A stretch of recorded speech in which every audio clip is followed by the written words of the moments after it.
Welcome to Man Does Tech, where I solve the problems you didn't even know you had. You begin by powering down and unplugging the unit. This prevents accidental rotation and electrical hazards. Once done, lift the platter if your model allows and secure it off to the side. Use gloves to protect the stylus and cantilever and set a small magnetic tray nearby for screws. Make sure you have the correct screwdriver and a steady surface. This first step reduces risk and gives you clear access to the tonearm assembly and cartridge screws. Now you remove the head shell or open the cartridge mount. You support the tonearm with one hand, and with the other, loosen the locking collar or two tiny screws that hold the cartridge. Once screws back out, gently pull the head shell straight off. Avoid twisting, which stresses the cantilever. If the cartridge is clipped, press the release tab while pulling.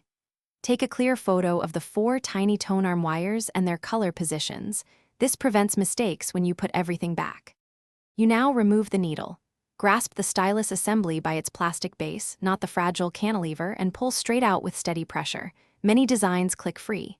If it resists, apply a small amount of isopropyl at the joint, wait 30 to 60 seconds, then try again, do not pry. Once removed, inspect for damage. When reinstalling, reverse steps and reconnect wires as photographed. If playback skips, check alignment and tracking force. Misalignment is the common culprit, so recheck setup carefully. Thanks for watching. If you found this helpful, don't forget to like and subscribe.